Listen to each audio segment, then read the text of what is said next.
Hi friends, this is DP and you are watching MP study point.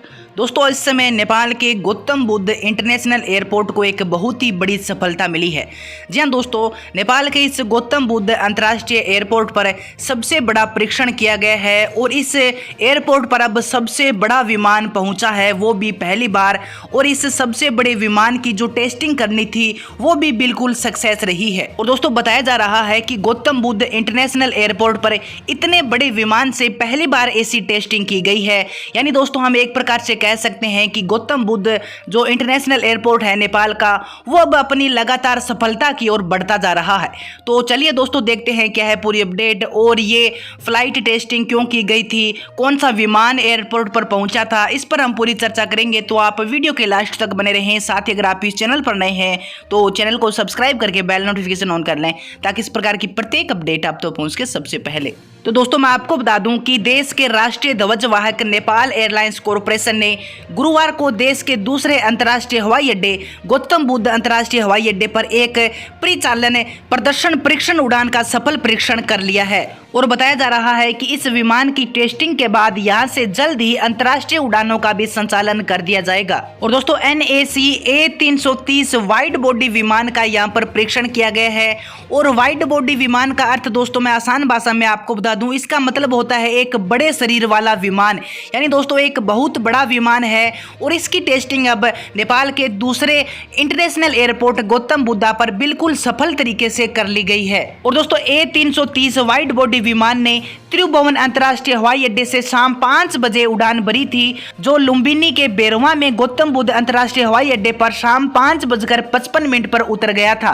और वहीं दोस्तों, देश के दूसरे अंतर्राष्ट्रीय हवाई अड्डे की स्थापना के 74 साल बाद बने वाइड बॉडी एयरबस द्वारा परीक्षण उड़ान को काफी ऐतिहासिक बताया जा रहा है। और वहीं दोस्तों, अगर हम बात करें कि इस विमान और अन्य जो विमान होते हैं उनमें क्या फ़र्क है, तो दोस्तों मैं आपको बता दूं कि जितना फ़र्क एक बस और एक कार में होता है, उतना ही फ़र्क एक एयरबस और एक एरोप्लेन में होता है। दोस्तों, हम जानते हैं कि एक कार के मुकाबले बस में सवारियां ज़्यादा बैठती है, यात्रियों की संख्या बस में ज़्यादा होती है कार के मुकाबले।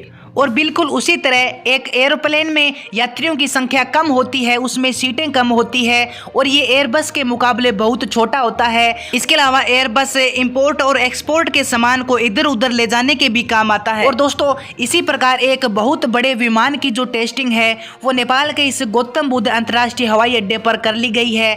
और उन्होंने ये परीक्षण किया है कि क्या एक बड़ा विमान भी नेपाल के इस अंतर्राष्ट्रीय हवाई अड्डे पर उतर सकता है, क्या एक एयरबस भी नेपाल के इस अंतर्राष्ट्रीय एयरपोर्ट गौतम बुद्धा से सही रूप से उड़ान भर सकता है या फिर नहीं भर सकता है।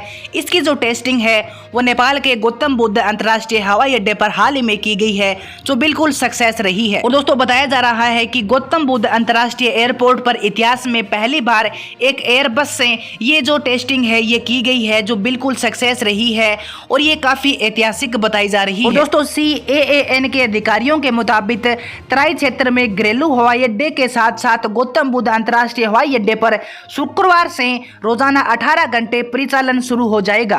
और इसी तरह गौतम बुद्ध अंतर्राष्ट्रीय हवाई अड्डे पर भी 16 मई से 24 घंटे अंतर्राष्ट्रीय वाणिज्यिक उड़ानें संचालित कर दी जाएगी। और दोस्तों, अधिकारियों ने बताया है कि गौतम बुद्ध अंतर्राष्ट्रीय एयरपोर्ट पर हमने ये जो टेस्टिंग की है ये दुनिया को ये संदेश देने के लिए किए है कि नेपाल के अंदर एक और अंतर्राष्ट्रीय हवाई अड्डा गौतम बुद्ध पूरी तरह से तैयार हो चुका है। और दुनिया भर की कोई भी एयरलाइन कंपनियां नेपाल में अब इस एयरपोर्ट से उड़ान भर सकती है।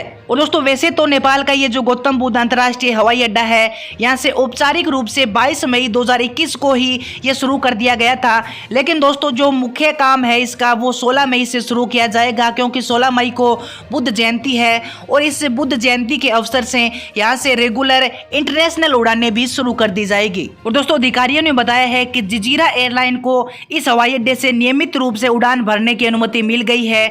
इसके अलावा अन्य कई इंटरनेशनल जो कंपनियां हैं, एयरलाइंस कंपनियां हैं, वो इस नेपाल के गौतम बुद्ध अंतर्राष्ट्रीय हवाई अड्डे से संपर्क कर रही है। तो सच में दोस्तों ये नेपाल के लिए एक बहुत ही बड़ा गर्व करने की बात है कि नेपाल ने एक और इंटरनेशनल एयरपोर्ट गौतम बुद्ध के रूप में तैयार कर लिया है। और अब दुनिया की कोई भी एयरलाइन कंपनियां, दुनिया की कोई भी एरोप्लेन चाहे कितनी भी बड़ी हो, वो इस नेपाल के दूसरे अंतर्राष्ट्रीय एयरपोर्ट गौतम बुद्ध से सफल रूप से उड़ान भी भर सकती है और यहाँ पर बिल्कुल सक्सेस तरीके से लैंड भी कर सकती है। किसी प्रकार की कोई दिक्कत नहीं होगी। तो दोस्तों सच में ये नेपाल के लिए और नेपाल के लोगों के लिए, जिन लोगों ने नेपाल के गौतम बुद्ध अंतर्राष्ट्रीय एयरपोर्ट को लेकर जो सपने देखे थे, उनके सपने अब साकार हो चुके हैं।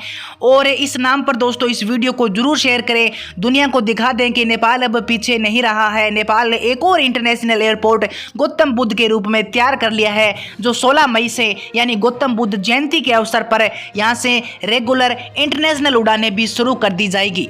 तो दोस्तों आज की वीडियो में इतना ही, मिलते हैं अगली वीडियो में एक नई अपडेट के साथ।